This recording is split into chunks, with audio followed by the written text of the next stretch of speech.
Jóvenes, buenos días. En esta oportunidad nos toca hablar sobre antónimos, que es una palabra básica dentro de nuestro razonamiento verbal y también una palabra que es importante estudiarla porque nos lleva a referenciar ciertos significados opuestos dentro de las palabras. Entonces, es importante el estudio de estos antónimos, ¿no?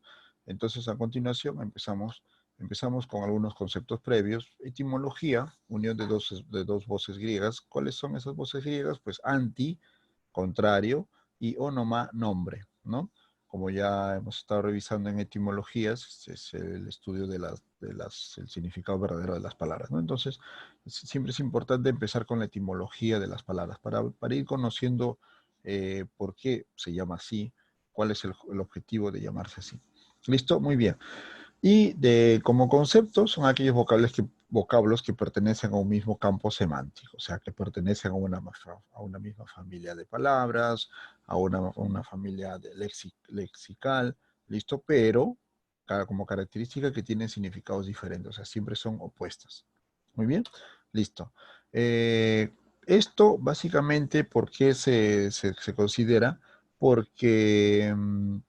porque nosotros debemos entender que tanto como los sinónimos, los antónimos, los homónimos, los parónimos pertenecen a un mismo campo semántico, ¿no? Que es el estudio de las palabras por su significado, por su parecido, por su sonido, por su escritura. ¿Listo? Entonces son palabras que nosotros siempre las vamos a estudiar constantemente, ¿ya? O sea, nunca vamos a parar de estudiar este tipo de palabras. ¿Está bien? Entonces, es importante saber que los antónimos poseen significados diferentes. Eso es un concepto que todo el mundo lo sabe, ¿no? Desde muy pequeño. Entonces, vámonos de frente a la estructura de un ejercicio de antónimos. Dos puntos, o mejor dicho, te propongo la estructura de cuáles son, cómo se conforma un ejercicio de antónimos, ¿sí? Te propongo dos ejemplos y van a ir en paralelo. Ejemplo 1, lacónico. Ejemplo 2, ilícito. Aparecen dos palabras y vamos a ver lo que viene a continuación. ¿Ya? En el ejemplo 1 te aparecieron 5 alternativas: amplio, elocuente, exagerado, locuaz, torpe. Mientras que en el ejemplo 2 para ilícito, te presentamos libre, legal, macizo, realista, natural. ¿Listo? Entonces, pues, acá es importante reconocer cómo se llaman las palabras principales. Son llamados premisas.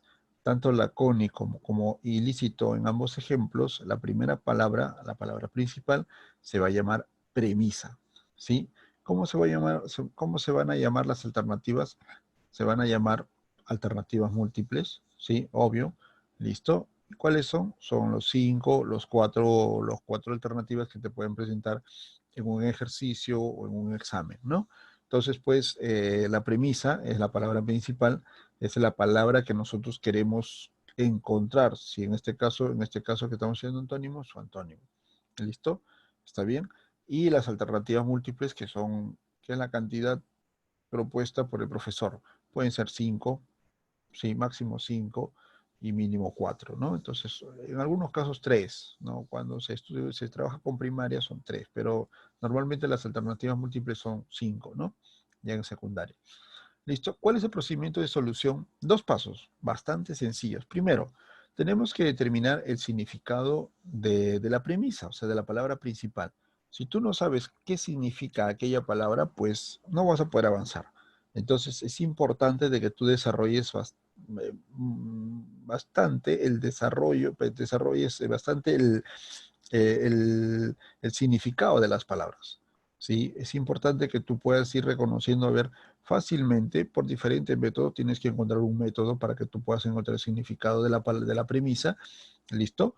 Puede ser de repente a través de la etimología, puede ser de repente a través del estudio del diccionario, también es importante que ya lo hemos hecho, ¿sí? Puede ser de repente simplemente por una palabra que lo practicas demasiado, ¿sí? Y sabes verdaderamente cuál es el significado.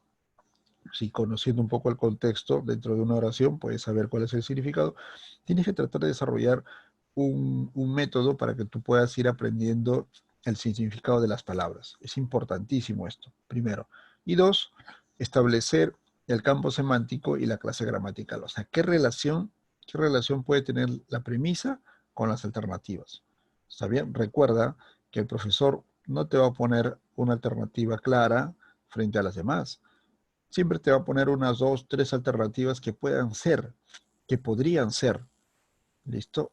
Tanto, un tanto para que no tanto porque te quiera molestar la vida, sino una situación porque te quiere que tú razones. Por algo se llama razonamiento verbal. Que tú razones cuál es la respuesta correcta de la que tú tienes que marcar.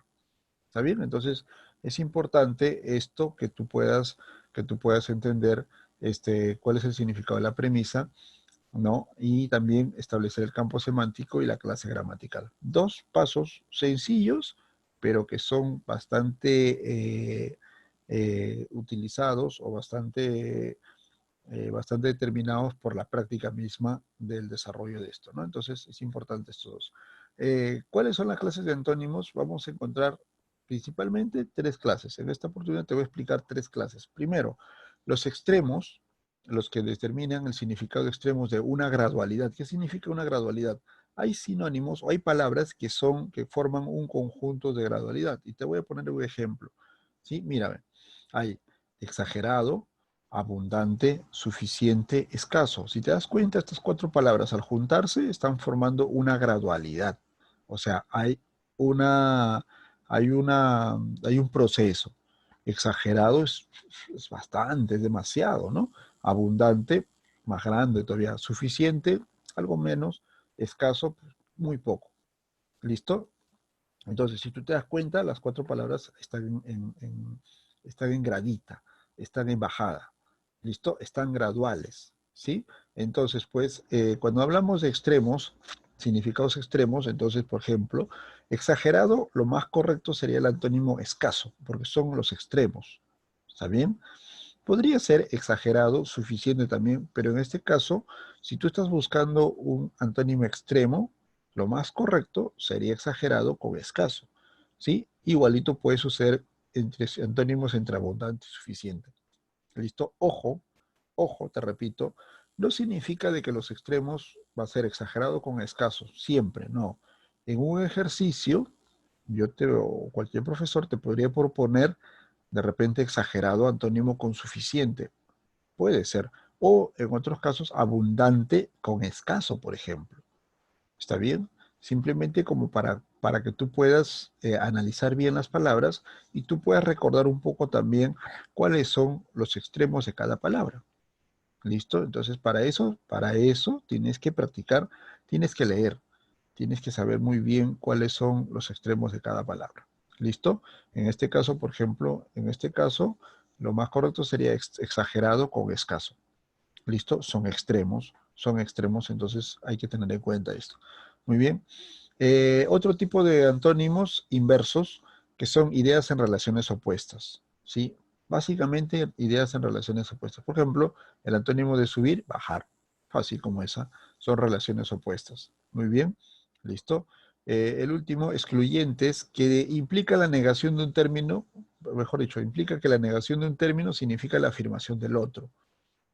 Por ejemplo, apagado, encendido. ¿Sí? Estoy negando que esté encendido, entonces digo apagado.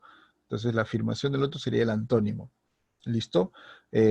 Otro ejemplo de excluyente podría ser vivir, morir, por ejemplo. ¿Sí? Sí, entonces son tres clases de antónimos que vamos a repasar esta vez, que vamos a estudiar, para que podamos ir entrando también en antonimia más adelante, o también en otros tipos de antónimos, ¿no? Que son listas grandes, ¿no? Son listas grandes de antónimos donde nosotros podemos ir encontrando los diferentes tipos de antónimos en nuestro razonamiento verbal. Muy bien, jóvenes, te invito te invito a que tú puedas ir investigando un poco más de los antónimos, te invito a que tú puedas ir leyendo un poco más de los antónimos, ¿sí? Si tienes alguna pregunta, alguna duda para que lo puedas presentar en clase, con gusto, te lo acepto. Y si no, también de repente, si no puedes, pues a través del WhatsApp, a través de las redes sociales, lo puedes hacer sin ningún compromiso, ¿sí? Sin ningún temor, y yo con gusto estaré presto para apoyarte. Muy bien, nos vemos en la tarde, cuídate y estudia, por favor.